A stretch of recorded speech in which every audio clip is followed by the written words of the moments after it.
and part of Norway, and his name was Harald Hardrada. Yeah, I think that I get that right. Oh, nice. Thank you.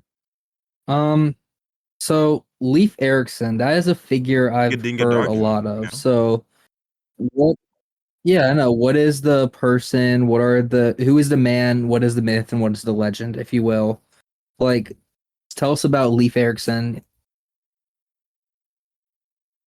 I mean, I'd be better able to tell you about Ragnar Lothbrok, but I believe that Leif Erikson was at the same time, if it wasn't even someone that was a member of the heathen army.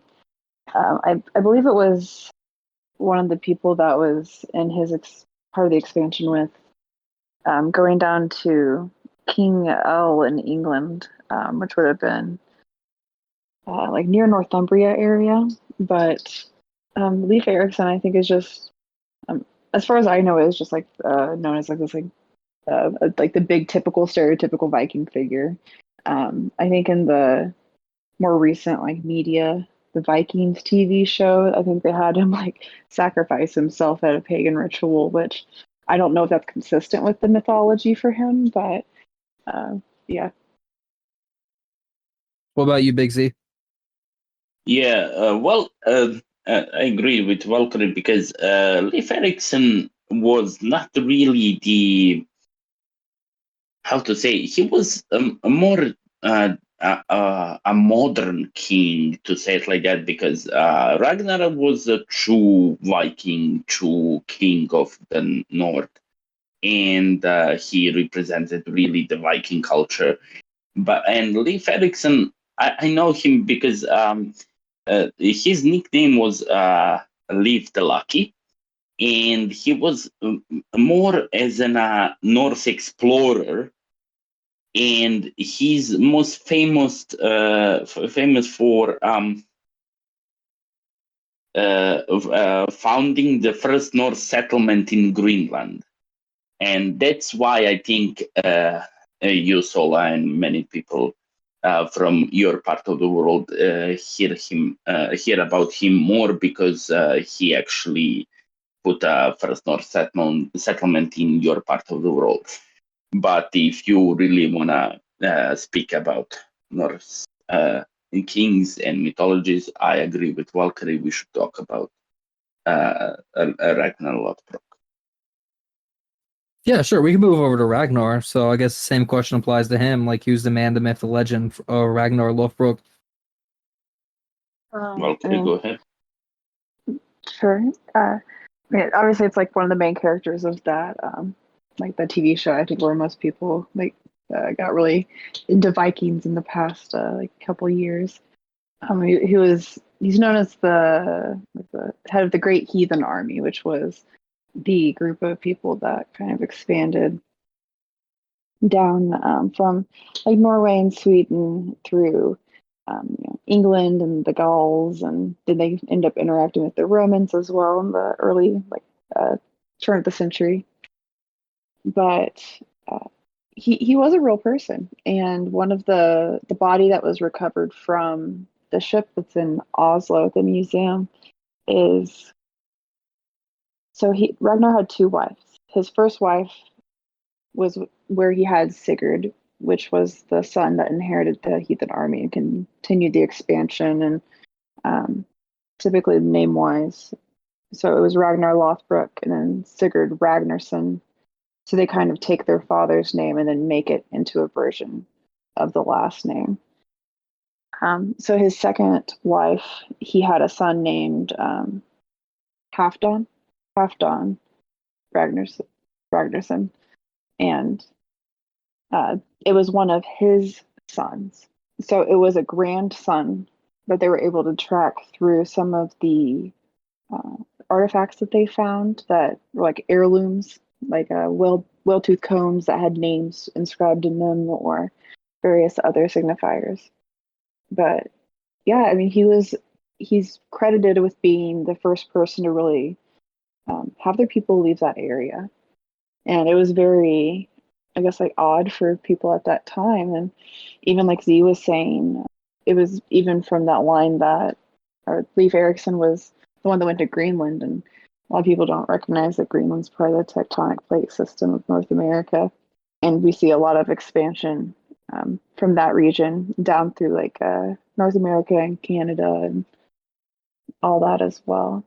I mean, I think everything's a man, myth, and a legend, right? I mean, everybody has different parts of themselves. Like, sure, I'm Valkyrie, but I also have like a government name, and people at work aren't going to know me the same way as they know me online or in real life. So I think everybody kind of does, and whatever you make the most grandiose part of yourself is typically what lives on. It's always a blend of the three.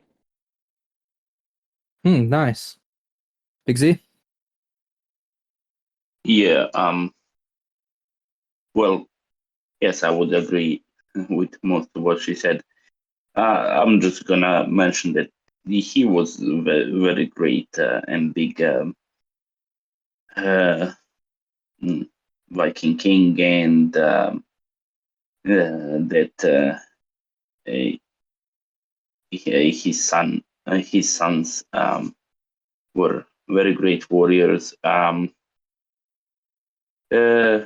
He married 2 times, but he also had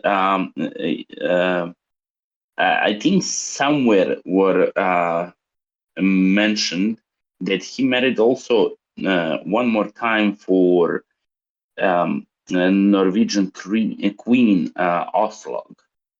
But I don't know if that's for sure a fact.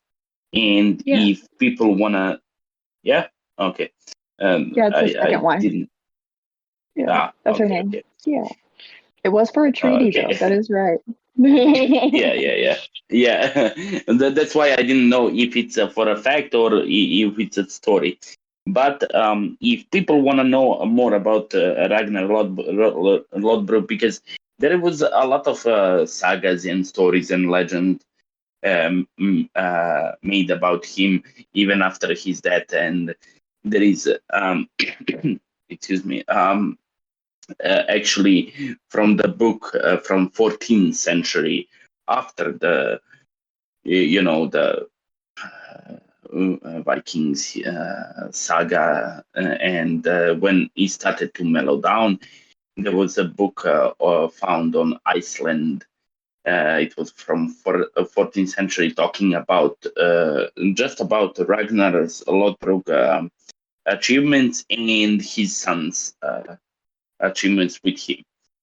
So, and there is you can read about saga of Ragnar's sons, saga of Ragnar Lodbrok himself, saga called Ragnar's Drapa, Krakumal.